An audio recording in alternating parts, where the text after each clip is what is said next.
Bateu o desespero no senhor Donald Trump. Olha, o Trump anunciou tarifas aí a países do mundo inteiro e ele depois foi na rede social dele falar o plano dele. Sabe aquela pessoa que acha que teve uma ideia muito inteligente e não se aguenta e corre pra contar pra todo mundo e na verdade a ideia é burra pra caramba? Pois bem, é o que o Trump fez. Ele impôs tarifas a países do mundo inteiro, né? Pra quem não sabe, tarifas são impostos de importação que os cidadãos estadunidenses vão pagar quando quiserem comprar alguma coisa. Não só cidadãos, mas as empresas também. Vamos lembrar que na produção de muita coisa você importa peças de outros países e aí a produção fica mais cara. Atente-se a isso. Muita gente, principalmente bolsonaristas e trumpistas, parece que eles não entendem como funciona a tarifa. Ele acha que é outro país que paga, eles são meio burros. Aí, não é burros, não, é desinformação, né? Desinformação vindo para eles toda hora. Aí o que aconteceu? O Trump falou na rede social dele que ele estava sentado esperando ligações de chefes de Estado de muitos países, que eles viriam tentar negociar com ele. Nenhum país relevante anunciou, olha, vou ligar para o Trump falar com ele. Logo depois, o Trump disse que teve uma conversa com o primeiro-ministro do Japão. O Japão é um país, que eu expliquei aqui já algumas vezes, que depois da Segunda Guerra Mundial, quando os Estados Unidos mataram mais de 100 mil pessoas nas 2 bombas atômicas que jogaram lá, os Estados Unidos passaram a financiar o crescimento do Japão por 50 anos. Isso parou em 1995. De lá para cá, o Japão está em recessão. São 30 anos de recessão. O Japão assinou aí com a China e com a Coreia do Sul um termo para que eles respondam às tarifas dos Estados Unidos em conjunto. Muita gente não sabe, mas o Japão tem uma carta na manga que tem a ver aí com a bomba atômica que a China lançou para cima do Trump. Qual é a carta na manga do Japão e da China? Por que a China foi fazer acordo com o Japão? O Japão é o maior credor dos Estados Unidos. Tiago, o que é um credor? Credor é aquela pessoa que você deve para ela. Os Estados Unidos devem para o Japão. Vou te explicar uma coisa. Quando um país não tem dinheiro e quer fazer alguma coisa, esse país, ele não deixa de fazer. Ele emite títulos da dívida pública, ou seja, o país aumenta o seu endividamento. E aí quem quiser compra esses títulos. E aí ganha juros pelo tanto de títulos que comprou. Pois bem, se alguém vai lá e compra 1 bilhão em títulos da dívida pública do Brasil, qual é a taxa Selic do Brasil? 14%? Esse alguém aí vai ganhar 14% ao ano de juros. Por quê? Porque essa pessoa comprou os títulos da dívida do Brasil, ou seja, indiretamente, essa pessoa, empresa, está financiando o Brasil, porque o Brasil se endividou para fazer alguma coisa. No caso dos Estados Unidos, eles têm a maior dívida pública do mundo. E o maior credor, ou seja, o país que mais comprou títulos da dívida pública do Brasil é o Japão. O Japão tem 1 trilhão e 73 bilhões de dólares em dívida pública dos Estados Unidos. O segundo maior é a China, tá? A China tem 767 bilhões de dólares da dívida dos Estados Unidos. Aí você deve estar perguntando, Tiago, e daí? Qual é o negócio aí? O primeiro-ministro do Japão ligou para o Trump para falar, olha, a gente tem algumas soluções aí que a gente pode fazer contra você se você não diminuir essas tarifas aí para produtos do Japão.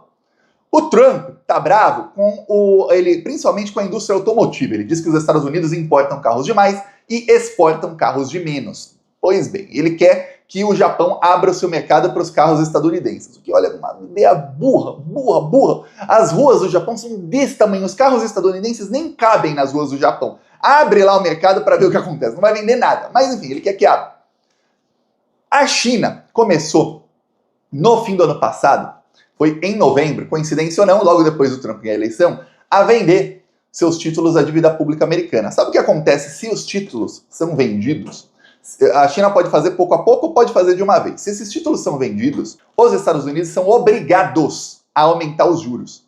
Lembra que quem é platonista vai saber, eu falei aqui o que acontece com a economia quando você aumenta os juros. A economia trava, é o que está acontecendo no Brasil. Estão tentando travar a economia de todas as maneiras contra o Lula. Inclusive ele colocou um traidor no Banco Central. E aí aumentam os juros para baixar o consumo, porque quando os juros estão altos, primeiro, os empresários, na hora que eles vão investir, eles falam, pô, vou investir nesse país, vou investir em empresa para gerar emprego, pô, e se der errado o investimento? Pô, aqui eu invisto em título da dívida pública, eu ganho 14% sem fazer nada. Eu invisto 1 milhão, daqui a um ano eu tenho 140 mil reais livres, sem fazer nada. Por que eu vou investir 1 milhão numa empresa? Vai que eu não consiga ganhar 140 mil de lucro com essa empresa. De lucro, não é só que entra, não, lucro. Vai que. Então, por isso que os juros altos são ruins aí para o país, diminuem os investimentos no país, desvalorizam a moeda e diminuem o consumo, porque alguém que quer comprar uma geladeira, uma TV, um celular, os juros estão altíssimos, porque para o banco te emprestar dinheiro,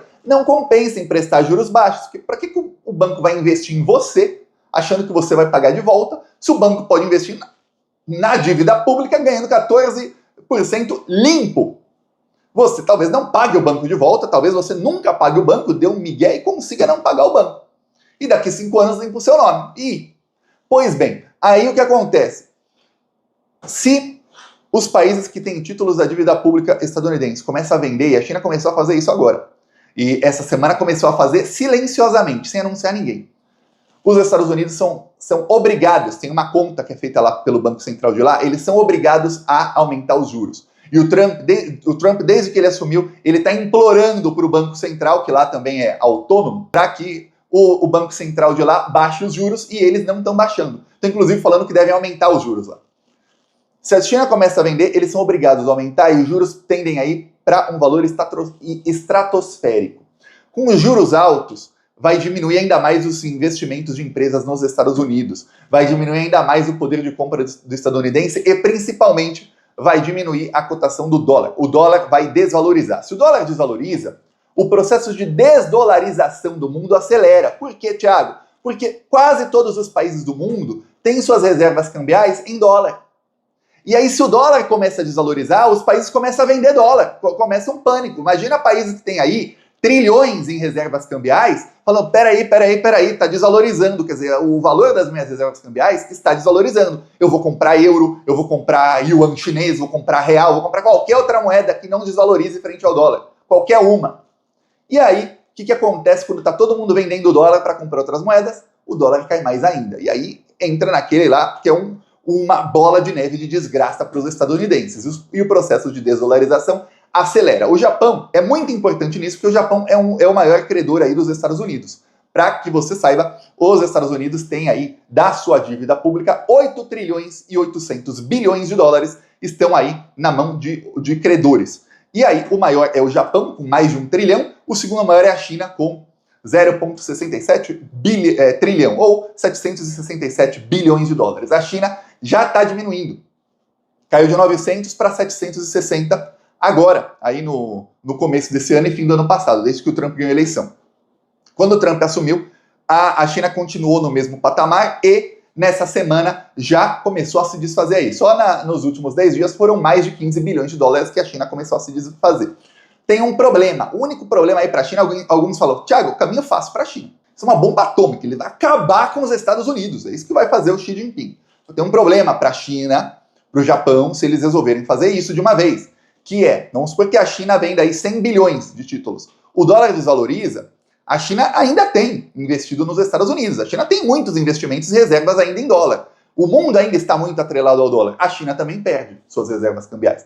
Ah, Thiago, mas todo mundo vai perder. Só que a China, fora os Estados Unidos, é o maior país do mundo. A China é que mais vai perder.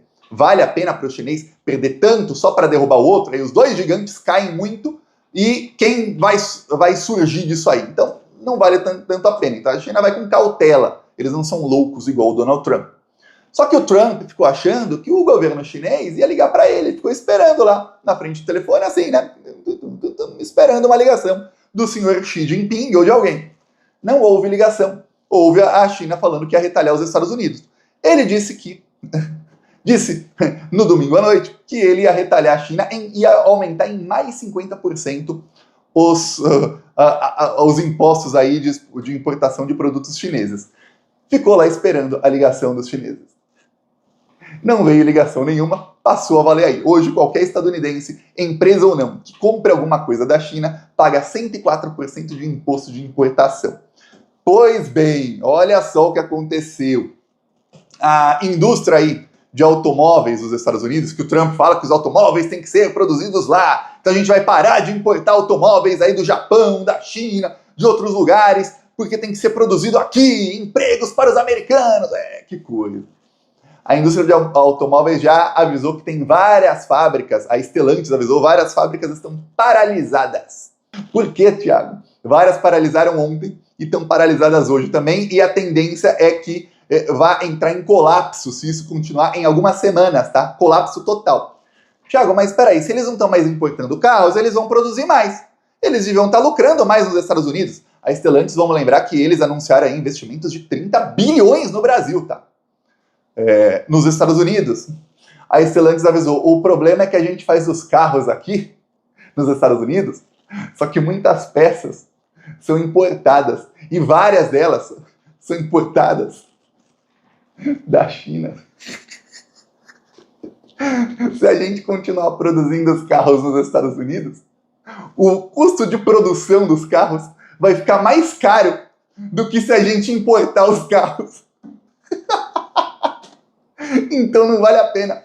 É melhor a gente abrir uma fábrica no México, no Canadá, ou na Europa, e importar os carros com 25% de tarifas, de imposto, e pronto. Porque produzir nos Estados Unidos, a peça tem 104%, como é que eu vou fazer?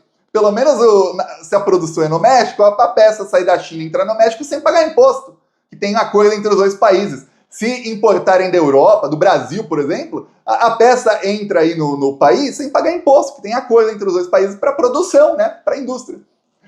Se for nos Estados Unidos, se for produzir lá, pô, os carros, imagina os carros elétricos de hoje, cada microchip, que é a parte mais cara, 104% mais cara, não dá não.